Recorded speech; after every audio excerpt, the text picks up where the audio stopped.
English నేర్చుకుని అనర్గళంగా మాట్లాడాలనుకుంటున్నారా? అయితే వెంటనే కాల్ చేసి రిజిస్టర్ అవ్వండి.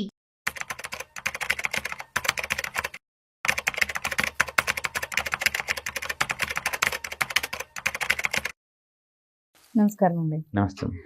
ఇప్పుడు మనం చూసుకుంటున్నట్లయితే గోల్డ్ రేట్ చాలా హైగా ఇంకా పెరుగుతూనే ఉంది. ఇప్పుడు చూస్తున్న కొద్దీ పెరుగుతూ వస్తుంది. అయితే కొత్తగా ఇన్వెస్ట్ చేయాలనుకునే వాళ్ళకి ఇంకా మీద కూడా ఏమైనా ప్రాఫిట్స్ వచ్చే అవకాశం ఉందంటారా? అంటే మళ్ళీ ఇంకేమైనా పెరిగే అవకాశం ఉందా మనకి గోల్డ్? సో బేసికల్గా ఏంటంటే అంటే లాస్ట్ ఇయర్ బాగా మూవ్ అయిందని ఒక రీజన్ తీసుకొని మాత్రం ఇన్వెస్ట్ చేయొద్దండి. లాస్ట్ ఇయర్ 32% దాకా వచ్చేసింది లాస్ట్ 1 year లోనే. అండ్ ఇప్పుడు అంత రాదు. ఈవెన్ అందులో 1/4 కూడా రాదు. ఏ అసెట్ అయినా సరే సైక్లికల్ నేచర్ ఉంటుంది. స్ట్రాంగ్గా మూవ్ అయ్యాం అనుకోండి, అంతే స్ట్రాంగ్గా సైడ్ మార్కెట్కి వెళ్ళిపోతుంటుంది.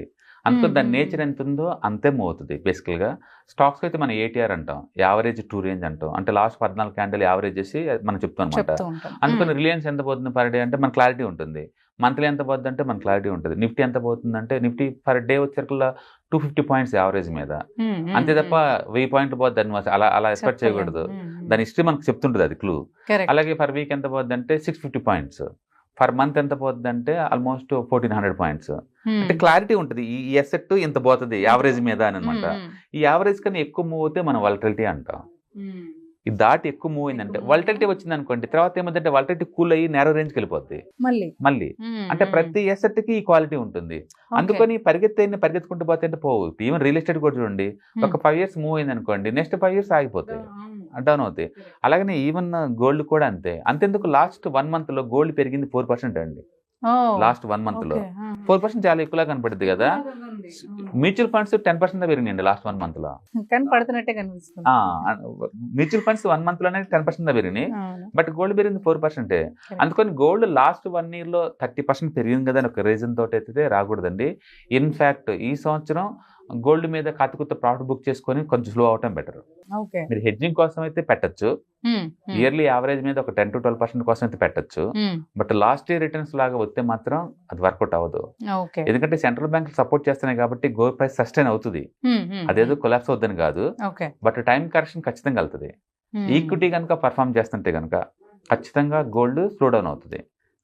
లాస్ట్ ఇయర్ కొంచెం గోల్డ్ ఈక్విటీ బాగా వల్టైల్ అయింది కాబట్టి గోల్డ్ ప్రైస్ కి ఎంత సస్టైనబిలిటీ వచ్చింది. బట్ నేను అనుకోవటం ఏంటంటే అది 1 lakh దగ్గర ఆగిపోతుంది. అక్కడ ఖచ్చితంగా 1.5 year 2 years ఆగాల్సిందే 1 lakh దగ్గర. అందుకని గోల్డ్ ఒకటే రేట్ తో కంటిన్యూస్ గా మూవ్ అవుతుంది అనే ఎక్స్పెక్టేషన్ అయితే వద్దు. Last 1 year yes. సో ఇప్పుడు మీరు అన్నారు ఈక్విటీ మనకి లో ఉన్నప్పుడు ఇది పెరుగుతూ ఉంటుంది. ఇప్పుడు కూడా అదే నా రీజన్. అంటే మనకి మార్కెట్ కొంచెం ఇందులో డౌన్ ఉంది కాబట్టి గోల్డ్ ఏమైనా పెరిగే అవకాశం. అంటే ఒక ఇండియన్ సినారీ ఒకటే కాదు, గోల్డ్ అనేది యూనివర్సల్ మెటల్స్ ఎప్పుడు వరల్డ్ వైడ్ గా ఒకేలాగా మూవ్ అవుతా ఉంటాయి అనమాట. స్టాక్స్ అలా కాదు, కంట్రీ స్పెసిఫిక్, సెక్టర్ స్పెసిఫిక్ నడుస్తూ ఉంటాయి stocks. But gold as a metal గా వరల్డ్ వైడ్ ఒకేలాగా మూవ్ అవుతా ఉంటది. లాస్ట్ ఇయర్ వరకు ఏంటంటే సెంట్రల్ బ్యాంక్స్ అన్ని కొంటున్నాయి కాబట్టి బాగా మూవ్ అవుతుంది. అది కంటిన్యూస్ గా ఆ రేంజ్ లో కంటిన్యూ అవుతాయి అంటే అది అవ్వాలి అంటే ఈక్విటీ వరల్డ్ వైడ్ డిస్టర్బ్ అవ్వాలి. వరల్డ్ వైడ్ గా ప్రస్తుతానికి అయితే అంతేం కనిపించడం లేదు, నార్మల్ గానే కనబడుతున్నాయి. కాబట్టి గోల్డ్ లో లాస్ట్ ఇయర్ లాగా ఈ సంవత్సరం కూడా ఒక 30 ఎక్స్పెక్ట్ చేస్తారా అంటే అంత లేదు. నిజానికి మీరు ఒకవేళ హెవీగా కనుక ఇన్వెస్ట్ చేసి ఉంటే కనుక ఎంతో కొంత ప్రాఫిట్ బుక్ చేసుకొని కొంచెం స్లో అవటం దాంట్లో బెటర్. ఒకవేళ హెడ్జింగ్ కోసం కనుక తీసుకుంటే కనుక మీరు ఉంచుకోవచ్చు అంతే. మీరు 10% కోసం అయితే ప్రయాణం కోసం అయితే ఉంచుకోవచ్చు, హెడ్జింగ్ కోసం ఉంటే ఉంచుకోవచ్చు. ఆల్రెడీ హెవీగా ఇన్వెస్ట్ చేసి ఉంటే కనుక కొంత ప్రాఫిట్ బుక్ చేసుకోవచ్చు కూడా. ఎందుకంటే దాంట్లో వీక్ అవుతున్న సెంటెన్స్ ఏం కనపట్లేదు కానీ, బట్ లాస్ట్ ఇయర్ 30% పెరగటమే అది టైం కరెక్షన్ గుర్తు అనమాట. అందుకని డెఫినెట్ గా గోల్డ్ స్లో డౌన్ అవుతుంది. ఈసారి అంతకంటే ఎక్కువ పెరుగుతుందని ఎక్స్పెక్ట్ చేయడం అయితే అంత కాదు, అందులో ఈవెన్ హాఫ్ కూడా పెరగదు. లాస్ట్ ఇయర్ తో పోల్చుకుంటే హాఫ్ కూడా పెరిగే ఛాన్సే లేదు. మనకు అది నిఫ్టీలో క్లియర్ కనపడదు. నిఫ్టీ కనుక 20% దాటింది అనుకోండి, next year single digit. Nifty కనుక 30% పెరిగింది అనుకోండి, 2 years సింగిల్ డిజిట్. అంటే ఏంటంటే అది 12% పెరుగుతుంది. అంతకంటే ఎక్కువ పెరిగావో నెక్స్ట్ ఇయర్ టైం కరెక్షన్ వస్తుంది. అంటే ప్రైస్ కరెక్షన్ కానీ టైం కరెక్షన్ కానీ ఏ ఎసెట్ అయినా సరే కంపల్సరీ. అంటే చాలా మంది ఏంటంటే గోల్డ్ కంటిన్యూస్ గా పెరిగిద్దేమో అనుకుంటారు, అది కోవిడ్ నుంచి పెరుగుతుంది కాబట్టి. ఒకసారి కోవిడ్ కన్నా ముందేం జరిగిందో చూడండి, ఒక డెకేడ్ కూడా 0 రిటర్న్స్ వచ్చిన ఇయర్స్ ఉన్నాయి గోల్డ్ కి, ఒక డెకేడ్ లో కూడా.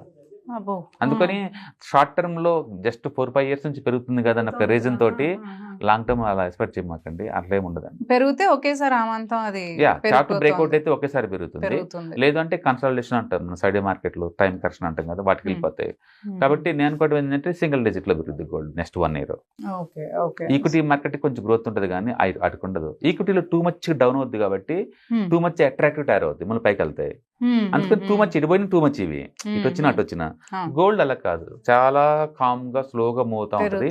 దాని మన 1 సంవత్సరం పెరుగుద్ది, ఇది పెరిగినందుకు కాంపెన్సేషన్ కింద మళ్ళీ 2-3 years స్లో డౌన్ అవుతుంది, మళ్ళీ పెరగడం మీనది, అట్లా ఉంటది. గోల్డ్ లో ఉన్న బ్యూటీ ఏంటంటే లో బీటా, అంటే ఇయర్లీ యావరేజ్ మీద 10-12% దాకా వస్తుంది, అందులో ఉన్న బీటా అది ఉంది. అయితే ఈ మధ్యకాలం అంటే వరల్డ్ వైడ్ గా ఇన్వెస్టర్స్ కి మంచి డిమాండ్ వచ్చింది, సెంట్రల్ బ్యాంక్స్ తోడైంది దాని తోడు. అంటే గోల్డ్ మైనింగ్ కంపెనీ కూడా తక్కువైపోయినాయి ఇప్పుడు వరల్డ్ వైడ్ గా, అంత సెకండ్ రీసైక్లింగ్ గోల్డ్ ఎక్కువ వస్తుంది మార్కెట్ లోకి. దాంతో గోల్డ్ డిమాండ్ సస్టైన్ అవుతుంది కానీ, బట్ లాస్ట్ ఇయర్ లాగైతే ర్యాపిడ్ గా పెరిగే ఛాన్స్ లేదు. అంటే ఎవరైనా హెవీగా గోల్డ్ ఇన్వెస్ట్ చేస్తే కనుక కొంత ప్రాఫిట్ బుక్ చేసుకోవడం బెటర్ ఈ రేంజ్ లో.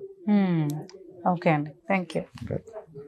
హాయ్, మార్కెట్స్ చాలా వాలటిలిటీ ఉన్నాయని భయపడుతున్నారా? మార్కెట్ ఆల్ టైమ్ హైలో ఉందని దూరంగా ఉండాలనుకుంటున్నారా? ఏది రైట్ టైం మార్కెట్లో ఎంటర్ అవడానికి, ఏది బెస్ట్ టైం మార్కెట్లోంచి బయటకు పోవడానికి తెలుసుకోవాలనుకుంటున్నారా? మార్కెట్లో mutual funds, ETFs, index funds ద్వారా మనీ మేక్ చేద్దాం అనుకున్నారా?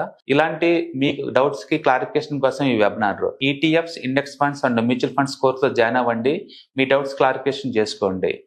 Every month Saturday, Sunday and Monday conduct చేసే ఈ కోర్సులో మీకు ఈటీఎఫ్స్ అంటే ఏంటి, ఇండెక్స్ ఫండ్స్ అంటే ఏంటి, మ్యూచువల్ ఫండ్స్ అంటే ఏంటి, different type of ETFs, index funds, mutual funds అంటే ఏంటి, ఇందులో ఇన్వెస్ట్ చేయడం ద్వారా లాంగ్ టర్మ్ లో వెల్త్ ఎలా క్రియేట్ చేసుకోవాలా, షార్ట్ టర్మ్ లో ఎలా వెల్త్ క్రియేట్ చేసుకోవాలా, ఎనీబడి కెన్ ట్రేడ్ ప్రోగ్రామ్ ఎలా పార్టిసిపేట్ చేయాలా, ఇలాంటి అన్నిటికీ మీకు ఆన్సర్ దొరుకుతుంది. కాబట్టి మీకు ఎవరికన్నా ఇలాంటి వాటిలో వెల్త్ క్రియేట్ చేయాలని కనుక ఇంట్రెస్ట్ కనుకుంటే కింద స్క్రోల్ అవుతున్న నెంబర్ కి కాల్ చేయడం ద్వారా మీ సీట్ ని బుక్ చేసుకోండి. Thank you.